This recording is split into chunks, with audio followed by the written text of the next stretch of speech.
Hi guys, how's it going? Welcome to another video on the channel. Today we have the Premier League Game Week 24 predictions, back with another Premier League video as they keep coming thick and fast, and this is a really interesting week. Off the bat of the FA Cup week as well, so some teams have the advantage over the others, and I'm here to give my predictions, so make sure you subscribe to the channel because we have many more predictions coming. Obviously next week we will have the Premier League predictions as well, but coming on Saturday and Monday we have the return of the European predictions, so subscribe for that. And also we've hit 850 subscribers, so thank you for subscribing, welcome to the channel, and officially we're on the road to 900 subscribers. We're only 150 away from 1,000, which would be massive to hit by the end of the summer. Without further ado, let's get into this video. These are the fixtures this week, and we're starting with a banger as Leicester host Liverpool. The last time these two teams met was at Anfield, and it was 3-0 to Liverpool, where Liverpool played without Trent Alexander-Arnold and Mohamed Salah. And last time they played at the King Power, it was 4-0 to Liverpool, a game that people were looking forward to, a tight affair they was hoping for, but Liverpool absolutely blew away the Foxes. Liverpool, of course, this week did have the midweek rest as Leicester took on Brighton in the FA Cup and went through, so a confidence booster for them, but Liverpool had the key rest with this tight fixture congestion that was going on at this current time. Liverpool haven't kept a clean sheet in their last 6 games though, which is quite worrying if you're a Liverpool fan, compared to Leicester, who have only conceded more than twice in their last 11 games, which is a fantastic stat if you're a Leicester fan. But ultimately I think Liverpool's key rest, and also whether this is a fact or I'm not entirely too sure, but Klopp's mum did pass away, so Liverpool will want to go and win for Klopp's mum, and I think they're going to do just that. Of course they did lose to Man City last week, they're going to want to put that wrong right, and I think they're going to win this game 3-1. And now Crystal Palace taking on Burnley, an absolute shambles of a game on paper. The last time these two teams met, it was 1-0 to Burnley, Chris Wood getting the goal in the 8th minute. Crystal Palace do have the midweek rest, of course, because Burnley played in the FA Cup against Bournemouth and went out to the Championship side. Burnley travelled to London with just 2 wins in their last 7 games, but them 2 wins being against Liverpool and Aston Villa. And Crystal Palace are massively injury hit at the moment, with key star Wilfried Zaha out injured. For this game, with it being at Selhurst Park, I think Palace might have a slight edge, and of course Burnley losing to Bournemouth is going to hamper them a little bit.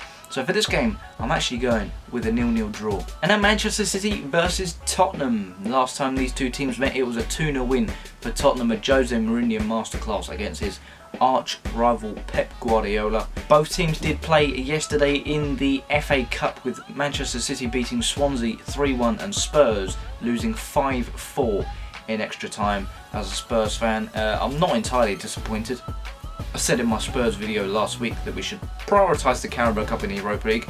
Of course, scoring 4 goals away from home, you're going to expect to win, but 5 individual mistakes did cost us. But Manchester City have conceded the least goals in the league this season, which is 9 fewer than second best defensive league Arsenal, so fantastic defence.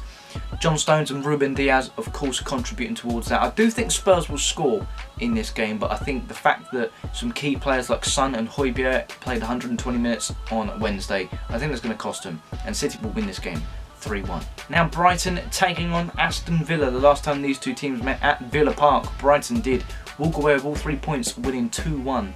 Aston Villa, of course, do have that midweek rest, as Brighton played Leicester in the Cup and did lose 1-0 in the 94th minute, as I said earlier on in the video.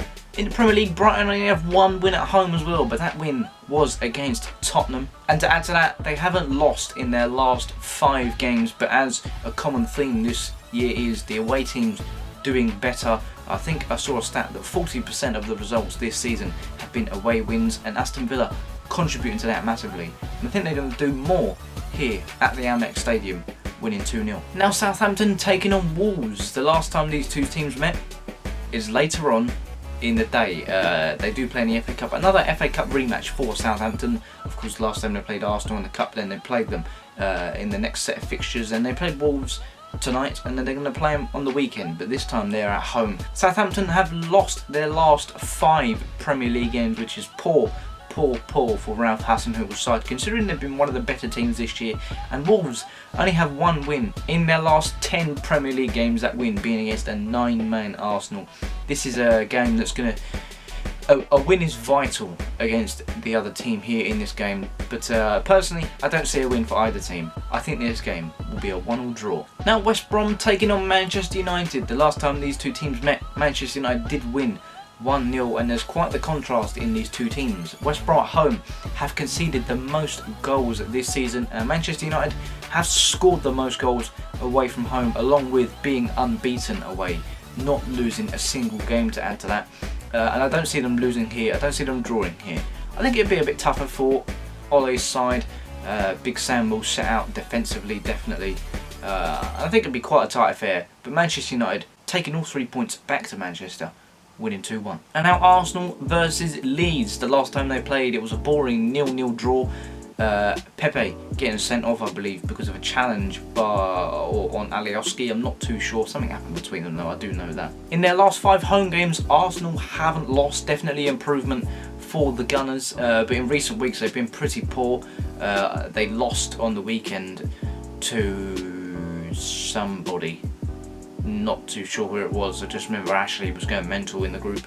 And Leeds away from home have the 3rd worst defensive record as well, so I expect lots of goals in this game, but I do think that Patrick Bamford can be a thorn in Arsenal's side, with this game being 2-2.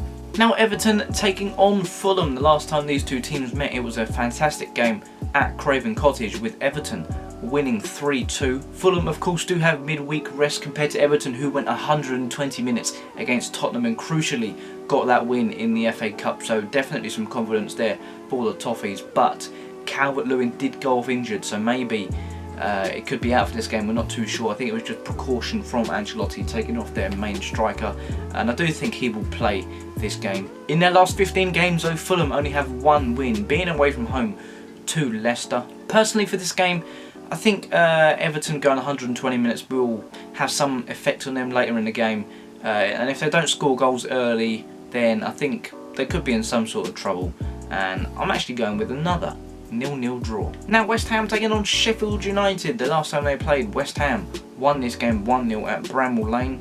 At the last 20 Premier League games, West Ham have won half of them, which is fantastic for the Hammers. They've been playing really well since their opening fixtures. And away from home, Sheffield United have scored the 2nd least amount, only scoring 6 goals on the road. I do think they'll score again here though, but I think West Ham have enough quality to put a couple of goals out of the bag, and I think West Ham will win 3-1. And now the last game this week is Chelsea taking on Newcastle.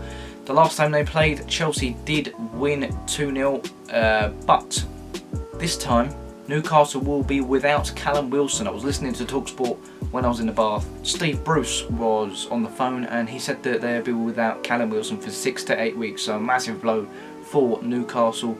And to add to that, Chelsea have kept 3 clean sheets in their 3 games under Tuchel. I think it'll be another clean sheet for them and an easy win at Stamford Bridge, with Chelsea winning 2-0. So yeah, that's going to be it for this prediction video. I don't know why I said that different to what I normally do, but yeah, if you did like it, then drop a like and comment your predictions down below. I'm interested to see what you think with this week's fixtures, given that there's been teams that have played in the FA Cup.